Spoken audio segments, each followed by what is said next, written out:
At the start, there was competition, and there still is competition, but not for us. We've mapped it here. Most expensive daily rate? It's the Bugatti. 150 a day, 150,000 dirham, 30k pounds maybe. Longest time you've rented a car out for? I've got monthly contracts. My Cullinan, I haven't seen it in 9 months. The client yesterday wanted a car without a deposit. I'm like, how can I give you a car worth 1 million dirham, which is about 200,000 pounds, and you not give me 1,000 pounds as a deposit? So if you can't pay that 1,000 pounds, I don't want you as a client.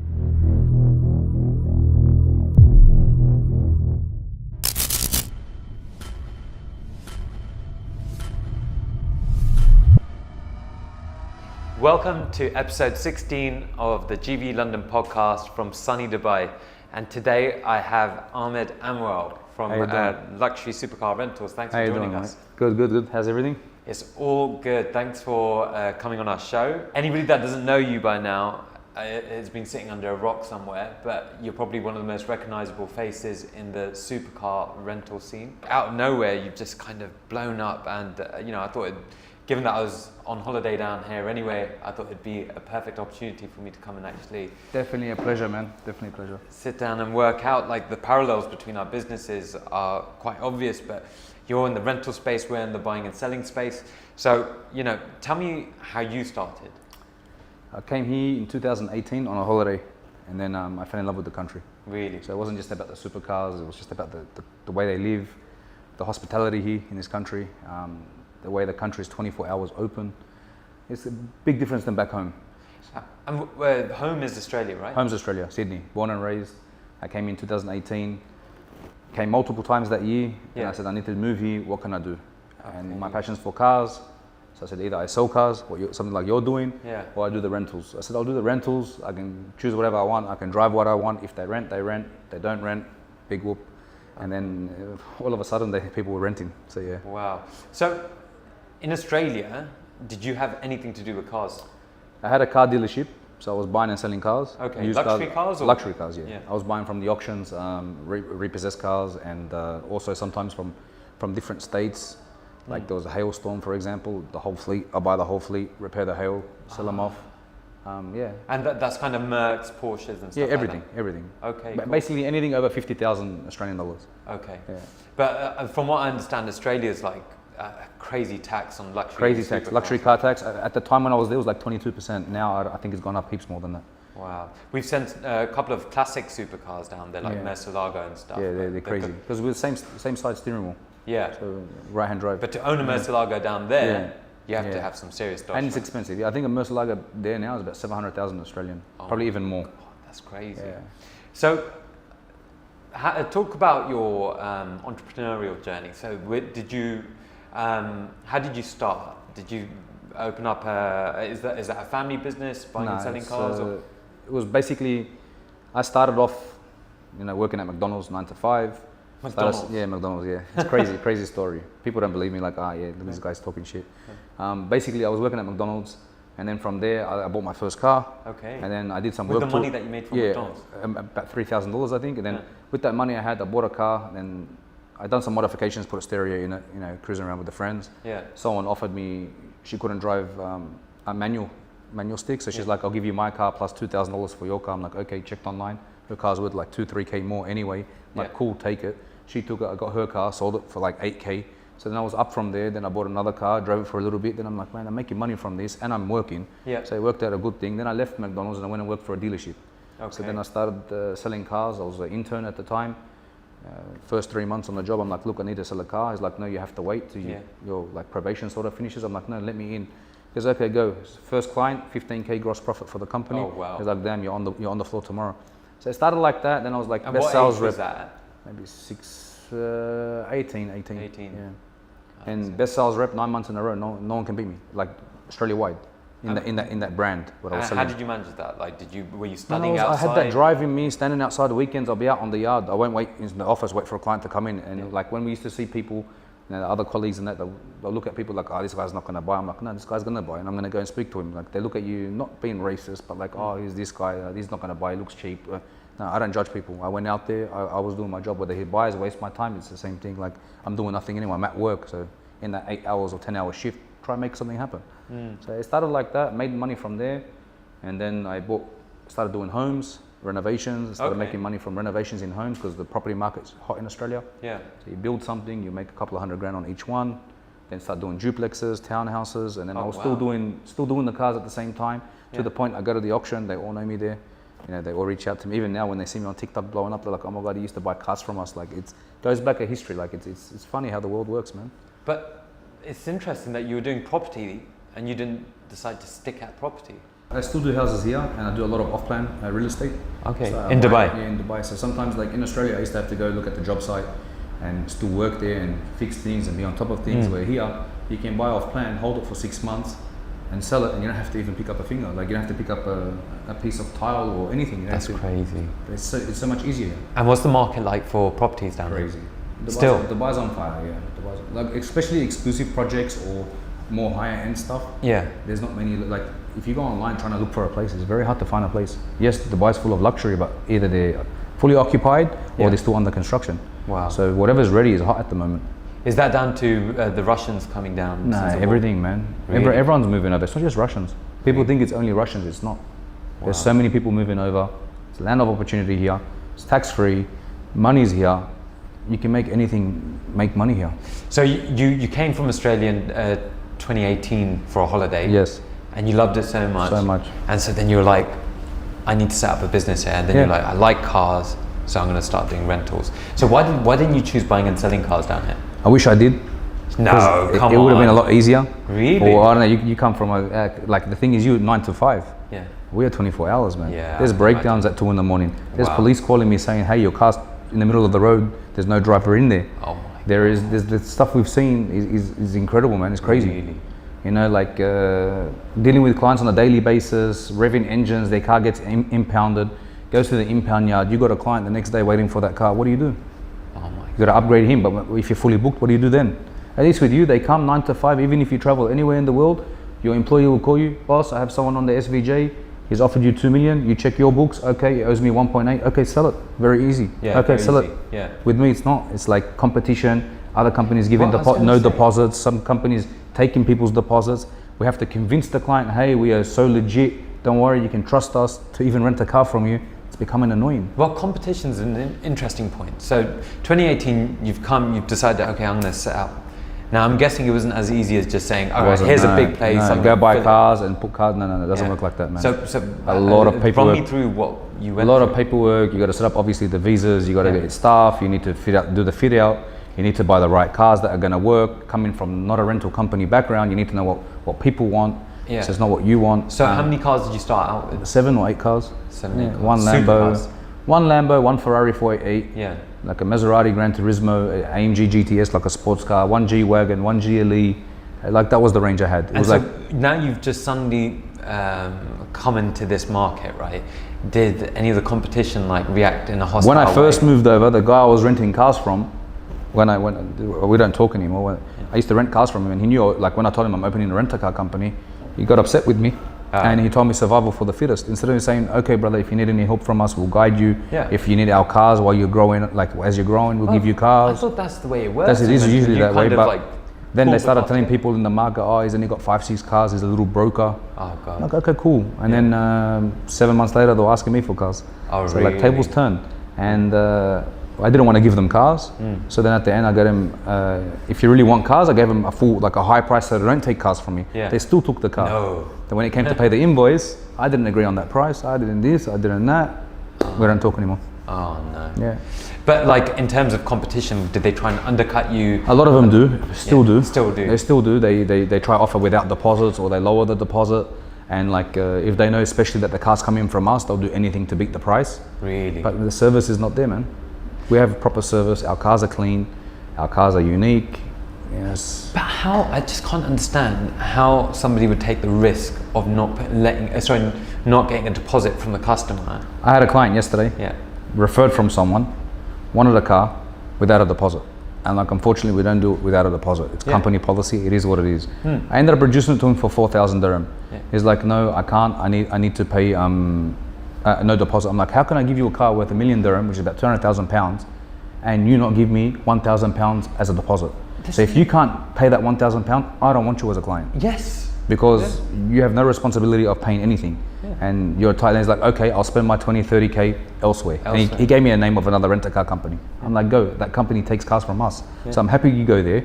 They'll pay me and they'll give me an LPO from their company. So if anything goes wrong, I can sue the company. At least this guy, they can deal with the headache. So for us, it's okay. But at the end of the day, like, we have unique cars. You need to take them from us, if you like it or not. If you want something that we have in our fleet, no one else has it. Or there is heaps of cars that we have that other companies have, but some stuff that we have, no one has. But yes, I was at the start, there was competition, and there still is competition, but not for us. Really? We've mapped it here. Wow. And, I'm not talking with an ego. You ask anyone about us, they know who we are. So how many cars do you have now? Nearly just under 100. Yeah, 100 cars, yeah. Sometimes I lose count because I've got like 4 or 5 total losses at the moment. So people see on my TikTok like, oh, this guy's always taking losses. Okay, but I have a bigger fleet. I am taking losses, of course, but I'm still making money. If I wasn't, I won't be in the business. I'll quit, you know, I'll sell the business or something. But we're making money. And this is what I mean by grass looks green on the other side. So for us, it's like, especially when a car's outside of manufacturer's warranty, right? After 3 years, in the UK, the strict law. No one buys them. No, they buy them. But there's a strict law that after you buy a car, you get 6 months consumer From the rights. dealer. 100%. Yes, same as Australia.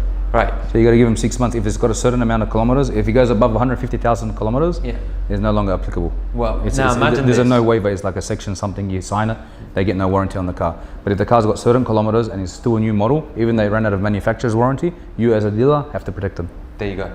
Well, imagine that on a lower end car is all right. Fine, yeah, you can cope whatever. if it's an engine or something. You change. Imagine it. an SV, Aventador SV, and they have a lot of gearbox problems. goes. And they've got a lot of problems. Gearbox twice. Oh my. Oh, you've had that twice replacement. Yeah. Oh my gosh. I can imagine like sits there 60 days, 70 days plus to get approvals and then get the gearbox and put it in. Imagine that 3 months down. That is crazy. At a time.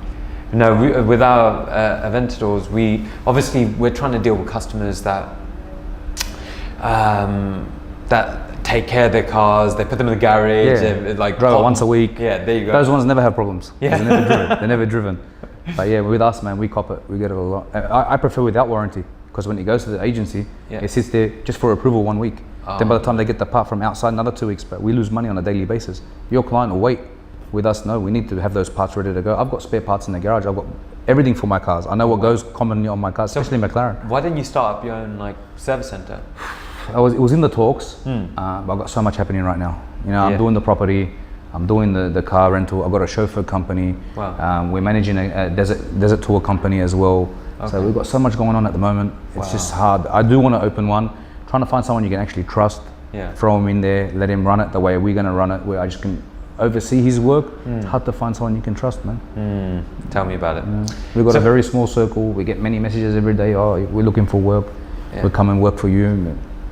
I don't know, man. Just don't know who. It's not the right time. I feel everything goes in the right time. I do need one, and I'm thinking next year.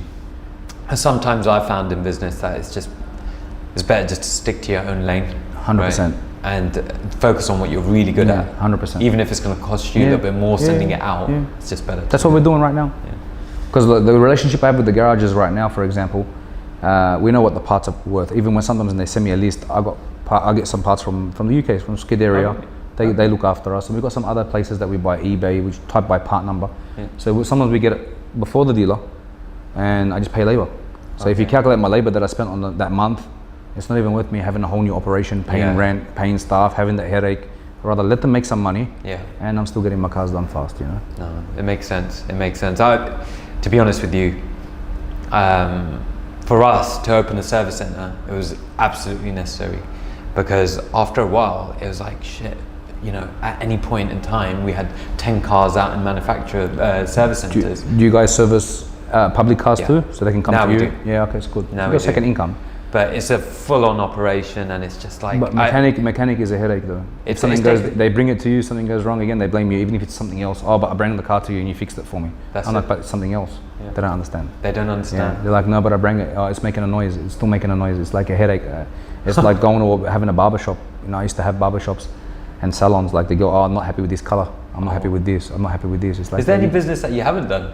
I've done everything, man. I've tried everything. I've failed many times, and I found my success here in Dubai. Well, I think people underestimate how important that is, right? Because they'll be looking at you like, okay, look at how many cars you've got, nearly 100 cars in your fleet, and they just don't see what had to go into getting to this stage.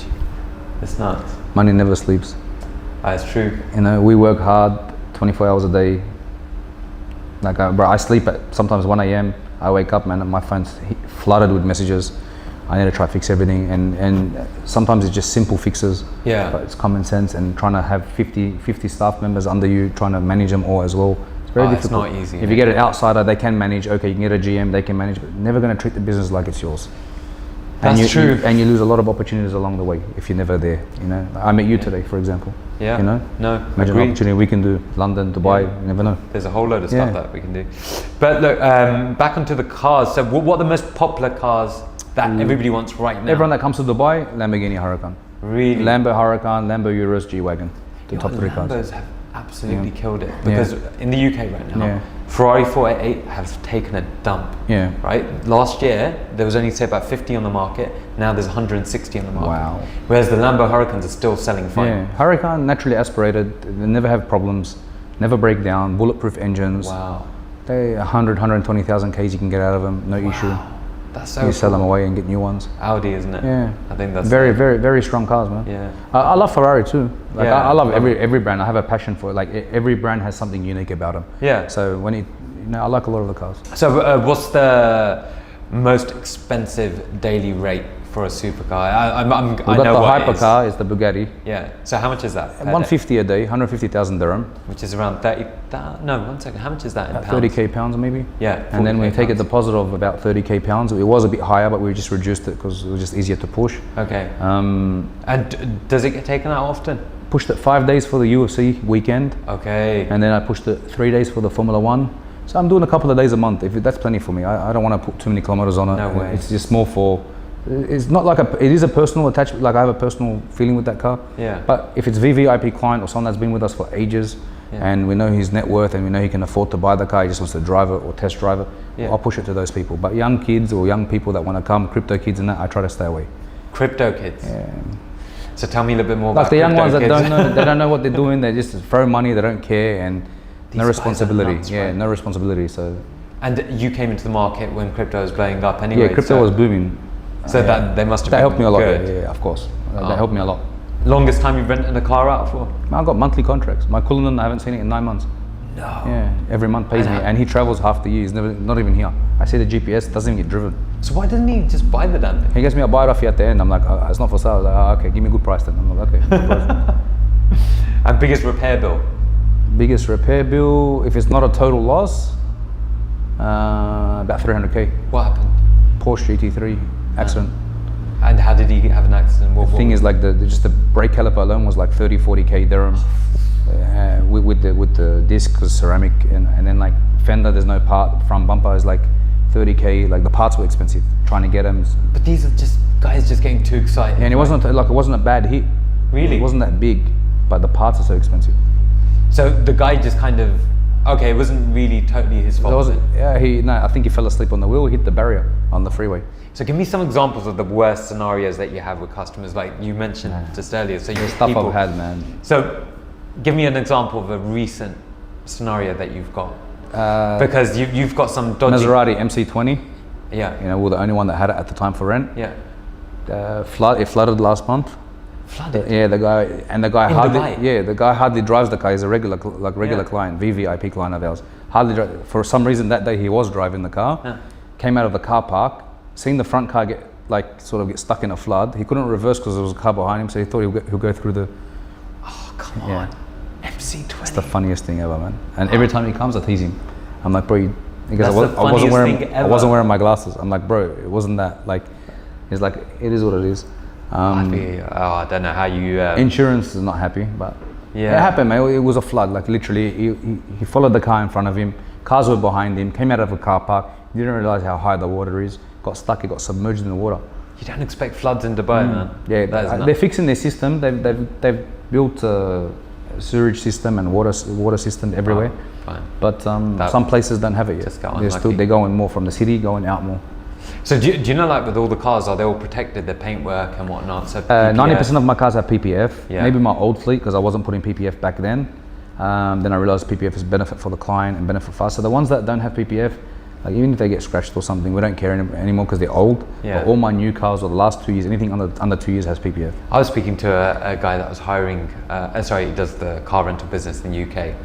I was like, because we do have a PPF centre in the UK, right? And I go to him, look, why don't you just stick all your fleet through my place? Like, it makes sense. I don't want to pay the money. A, he doesn't want to pay the money. Yeah. But B, he was like, I'll charge money, I make money there on you scratches, go. yeah. Every time a panel gets scratched, I get to charge X, Y, and Z. It's like, makes sense. We were like that at the start, and then we realized we're going to lose a lot of clients and they're going to get upset with us. Yeah. And if I want to resell them and they've been painted many times, no one wants to buy them, you lose a lot more value. So the best option, make everyone happy, plus long term when you want to sell the car, you make more money than the short of burning clients. Exactly. So I said, you know what, I'll do PPF on all my cars. I only put the best film as well. I put XPEL Fusion. Yeah. You know, and that is the best. And I pay top dollar for it. And then I've done it, and then the same day, like total loss on the car. It's like it's just a waste. And then or they scratch that, or they have a little scratch. I have to change 2-3 panels. It's like I should just put cheap film. But no, I love my cars too much, so I still put the I don't care. Yeah, I think it's a no-brainer.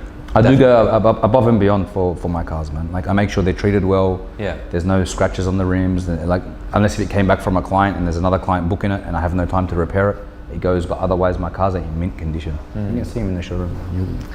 Okay, so your clients, what does your typical client look like? Man, there's clients that look like they have no money at all and they spend the most, and there's clients that come in here with Patex, ball in it and everything. They can't even pay a traffic fine. Like they save up their whole trip, they come here, they spend that money, and then they're like, just to flaunt they're it. like, oh, let me go back to my country. Once I'm there, I'll pay you after I get my first pay. I swear to God, it's happened many times. When I get back to my country, I'll transfer you, or I've got people on payment plans for fines. So when they're here, they're flexing. Doesn't make sense. God, it doesn't make sense. Have you had anybody do something really stupid here and then try and run away? Yeah, many times. Yeah. Give me an example. Maybe like we get that maybe twice a year. Really? Yeah, one guy crashed the Maserati in the Palm. He told me I just scratched the rim. Yeah. I'm looking on the tracking device, it's showing in the police station. So it's not even in the Palm anymore. I've gone there, then I called him, I need you to come to the office, we need to sort out the bill. Yeah, I'm coming. The guy was in Dubai Mall booking his flight out. Then I'm in front of your hotel, I'm downstairs, I'm waiting for you. He goes, yeah, I'm coming down, give me 5 minutes. And showed me a photo of like his room. He goes, oh, I'm just on the balcony. Really, it was an airplane to Saudi. Booked it from here straight to Saudi, out of here to wherever he wanted to go, back to the UK. Unbelievable. It happens. We open cases on them. They think that they can get away with it. Everyone wants to come back to Dubai. Yeah. They love Dubai. Yeah. So eventually they're going to come through, or they're going to do a transit through Dubai. They'll get grabbed. And he did get grabbed. He did? Yeah, and he paid 60,000 dirham. The bill was only 60k, it was like 15k pound. At least there's a happy ending to that story. Yeah. But like he's stupid. It is ridiculous. And do you ever have to like vet your clients? Like say somebody's just walked through the door and you're like, I don't know, almost reject a client. I have, yeah. And give me some reasons why you'd reject a client. They come in with arrogance and they think they know it all, and like the guy without the deposit. Or I spend 30-40k a month on cars. Oh, you don't want to give me a car, that I'll take my business. I don't want someone like that. Like they come in with attitude, I don't need them. It's exactly the same with us. If somebody's going to put a deposit down on, or if they come in shady, for example, like passport from one country, driver's license from another country, and it just looks shady. They want to pay with like cash and they have no credit card and all that kind of stuff. You start to worry, where did he come from? Did someone send him to us? There's a competition, trying to get some fines in our cars. Oh really? Yeah. Well, how much do the fines go up to down here? Man, I got one rapper. He had 130,000 dirham in one day, so 30k pounds in one day. Oh my God! From here to Abu Dhabi and back. What was he doing? Speeding all the way there, speeding all the way back. And when you're talking speeding, like 50, 60 over the limit. So each one's an impound and a fine. For the impound, if you don't want to keep it in the police station, you can pay per day 100 dirham. So he was getting 30-day impounds at a time, plus a fine, so 6k per time. So 10 fines there, 10 fines back. And he paid it? No. He's got a case on him as well. No, a rapper, famous rapper. Very famous rapper, and flaunts and has Rolexes and RMs and everything in his videos, and buys Hermes Birkins for girls and everything. You know, he'll be back soon. But this is it, just like you're saying. They have to come back here. Yeah, they have to come back. They'll get booked for a show. They'll get booked for something. That's and why the money that they're going to make why half these rappers I don't really give cars anymore to and all that stuff. They ring me. I'd rather them go somewhere else, let them get the headache, and I push my car, make money, put it in my pocket. I don't care about the brand awareness anymore. We're doing so well online. Yeah. Our online presence is very good. My social media is amazing. My page gets 50 to 60 million views per 30 days. Yeah. I look at some of the rappers. I was with one the other day, very famous guy too. I had his phone in my hand, 4.1 million. I'm on 55 per month. Oh yes, you're famous, God. but I think people follow me. They love the cars. I'm an easygoing guy. I don't like to talk out of hand. I stay in my lane. I mind my business. Even all the other rent-a-car companies, I try to help everyone if they need my help. Whoever doesn't like me, that's their choice. You've had some pretty famous people down here, huh? Jason Derulo, Yeah. French Montana. French is here now. He's coming today. He's meant to come yesterday to the showroom. That's so I pushed cool. him back because we didn't set up the showroom because we're going to do a video in here. Okay. He's coming tonight, 8 p.m. That must help so much on social media. Huh? He's a good friend of ours, so That is really yeah, good. he supports us. We support him. He's been here 5 days. 5 days car rental, whatever he wants, driver, That's it. restaurants, whatever they want. The plug, Take care man. of him. I help him with everything. That is so I want to go here. I feel like this today. Okay, I ring my guy. Hey, bro, he wants to come through. Okay, send him through. That's You look after seriously him, man. cool. You got to look after him. We've had some rappers before, and not all of them. Most of them are good, but we had a couple same kind of thing. Hey, bro, just give us a bit of a payment plan. I'm like, but 1 second, you've got diamonds all over you, I think it's all fake, man.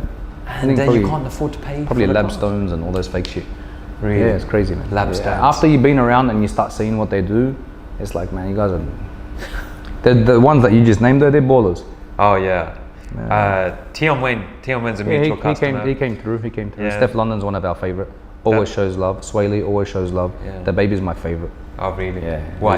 He's so down to earth. He rings me. Yeah, but I'm pulling up at the airport. Pick me up. Let's go restaurant. Come and like make sure you're coming. Like he's not. that's He's very humble, man. Nice. Not just hey, take something and no give return. Like, Yeah. well, you want me to do anything for you? Do you need anything from my side? Whenever you're in the States, hit me up. Like, you know, you come to stay with me. Like, you stay with my brothers. Like, it's really cool. That's really cool. Yeah, very How good about connect. footballers? Footballers, we've had some, but I'm not really that much into football. So Ryan, the GM of the company, he deals with them all. I've had some famous guys, but I don't know who they are. I think we need to get some footballs. I don't know who they are. From the Premiership down to here. So have you had any crazy demands from like celebrity clients or really rich people? I've had, in the chauffeur business, I've had some crazy demands. Go on. I had one guy, took a car from us for a month, GLS Maybach. I guess if I like it, I'll take it for 6 months straight. I said, okay. Literally, he was the type of person, had money. So like, he was pretty cocky with his money too. So it's like, I'm going to Dubai Mall. Every single level I'm driving, like every single level I'm walking on, I want you to drive on the same level. So if he's on level 3 of Dubai Mall, he wants him in the car park of Dubai Mall, level 3, doing laps, waiting for him. Just in case he decides to get out at that That's how moment in crazy he time. was. Oh like, my God. the stuff he was making him do, I'm like, look, you hired a driver. Like, he started making him go places and buy him things. He's not a personal shopper, he's a driver, man. Like, he's your chauffeur. And like, I had maybe 6 or 7 of my drivers literally say, boss, here's the tip that he gave me today, do not send me with him again. He's that demanding. And at the end, I think he didn't want someone to know what he was doing, what he's up to in Dubai, so he fired the driver at the end and got a new driver. So whoever asks him questions doesn't know what to say. Like, and he changed the hotels. Very smart guy, old guy too. Wow. Old guy. Okay, social media. Social media. Yeah. So, you know, it's been a big thing for my business as well, and it seems like it's been a massive thing for yourself. So tell me about it. Social media, obviously, is very good for business. It's very good marketing. When did you start to take it seriously? When I moved from Australia to Dubai, I closed all my social media for 2 years. I want to focus on work. I just want to focus on work. I didn't want anyone to reach out to me. I didn't want anyone to have my phone number. I didn't want anyone to call me. I wanted to be left alone, and I wanted to focus on my work, and that's what I did for the first 2 years. I even told my parents, if anyone calls you and asks for me, do not give them my number, send their message over. I go, when I focus, when I know what I want, I'll speak to them. And then after 2 years, after COVID, I opened up my social media and I started doing the videos with the cars and all that stuff. Started to get bigger and bigger and bigger, and then obviously, like, with the celebs, with the podcast, with Andrew Tate coming through, with all these famous people and support from them and telling me, you know, they're doing well with motivation, they're motivating me to do more videos and pushing me, man, and it just blew up, man. So that's a mutual client that we've got, Andrew Tate, but how do you find him? His 765 was here like a couple of weeks ago. I was looking after it for him. Oh, really? Yeah, he let me drive his Bugatti. Yeah. He put in one podcast of his that no one's ever driven the Bugatti besides his brother and his assistant. So I sent him a message. I said, bro, you let me drive it. And they started laughing. Like I spoke to him today. Had some bad news, but hopefully all is well. And he's a very nice guy. Yeah, no, he is. He's a gentleman with us. He's a real baller. He pays. So he sends his friends to us, and he's like, whatever they want, just tell me, I'll sort it out. Oh wow. Yeah, he's proper guy. Wow. Good to have a good friend like him. Well, he inquired on he had a problem with his McLaren. He hates them. They always have problems, those cars, man. So he called out, and my service manager came up to me, and he's like, listen, this is going back 3 years ago, right? He's like, there's this guy, this kickboxer, and he has a problem on his McLaren, and he's like, he said he'll fly us out and he'll take us out partying as long as we can fix his McLaren. Yeah, he's cool. He's crazy like that, man. He's a real top G. What's been your strategy to go viral? Like, if anybody's watching this, we think every single day of something new. Yeah. I just put up the Home Alone edition SVJ with the Christmas lights and the backfire in the tunnel. Okay. It's already on 1 million since 2 days ago. On Instagram, 1 million is a lot on Instagram. On Insta, it's much on harder. TikTok, right? so easy. Yeah. TikTok, every video I post, there's nothing. There's maybe 5 videos on my whole feed, less than 1 million. But do you get leads? Yeah, through of course TikTok? I do. Yeah. A lot of people come out and they all come here to take photos with me in the shop. That's so cool. They want to meet me. When you were here, when I told you I got to step out for a minute, they came from Australia. They want to meet me, take a photo with me, and congratulate my success. Like I love that. It's motivating. I've gone to the mall, security guys. Hey, you're the guy off TikTok, or you're the guy off Instagram. So TikTok or Insta, which one's better? I love Instagram. It's more me.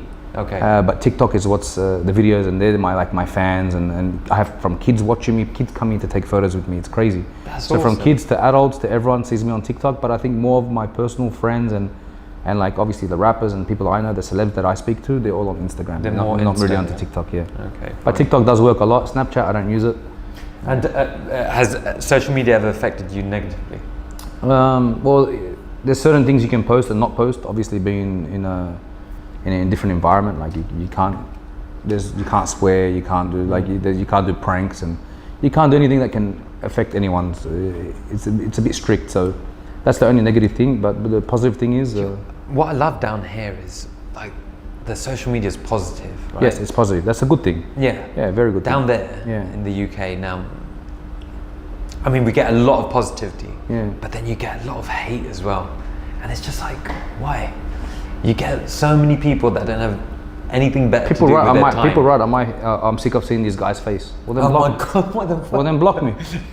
Very simple, block me. Don't watch me. Like, all right, I pop up on their feed. Yeah. If you block me, I'll never pop up on your feed. Exactly. Well, like, what do you want me to do? Like, people like watching my videos, people like watching my stuff, they like my ideas, everything I do. People find you inspirational. To be honest, I set trends. I did that video, and everyone's doing it. It's gone viral. I did it in a right way, and then people are trying to do it. They try to do better. It doesn't work. I might have to try and do it. You can. Like, we've got some crazy stuff coming up soon. Like we wait to the right moment to post though. So we post when one thing's going viral. We wait a little bit. We don't let another video go straight after it. We sort of bring the tempo down, then we go again. And we look for music that's trending. We look for things that already have been trending elsewhere. We can do the same, and it always goes viral. That's great. But I can't tell you all the secrets. But for you, I can. But not for the viewers. Once the camera's off. Yeah, once the camera's off. Yeah. So in business, what's been your lowest ever point? Corona, COVID. Really? When COVID came, all the cars were parked, losing money.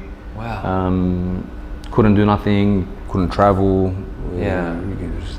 Social media, but you can't shoot anything. You're stuck at home. Oh man. A lot of people, passing away, and it affected a lot of people. I'm paying insurance, I'm paying rent. No one's dropping everything. In Australia, my mortgages were still getting. No one's paying the mortgages that I had rented them out to tenants. They don't want to pay. Banks not stopping anything. It became a problem. That must have been harder. Then your next question, obviously, was my highest point. After COVID, we're the only country in the world open for tourism. That was amazing. And then business was booming. Booming. And ever since then, it hasn't stopped.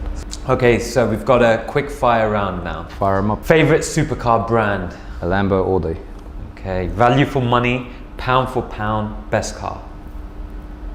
Shit, that's gonna be us. And this is pound for pound, so you can't be the Chiron, because obviously the Chiron is the best car. Value for money, we Lamborghini Huracan. Really? All day. Okay, cool. Manual or automatic? Automatic. Naturally aspirated or hybrid? I love everything with a turbo though, because I know you can get more power out of them. Okay, cool.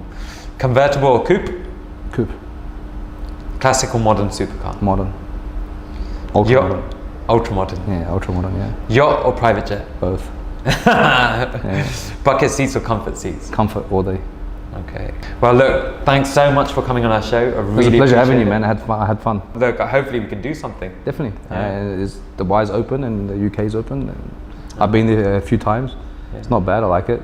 Besides the weather, but and everything Amazing. closing early. But yeah, there's some nice things there to do. No, there's some nice things Yeah, about there London. is. Yeah, I think summertime's the best time there. Yeah. In winter, 100%. it's so hard. I couldn't do it. Well, when you're down next, you know you've Definitely, got a place. definitely. I'll come visit you. I appreciate it. Definitely. I see you guys popping on Instagram everywhere. I see you guys on my feed. You guys are doing very well. I appreciate And it. I really like your work. And shout out to your main mechanic, man. Bruce, Supercar Bruce. He's big on TikTok as well. I found him online, and I love the way he works and the way he talks, and he's a very smart guy. So shout out to Bruce, man. I appreciate it, man. Thank you. Thank you very much. Take care. Thank you. So that's the end of the podcast. If you like this episode, please like, subscribe, and share. Until next time, see you.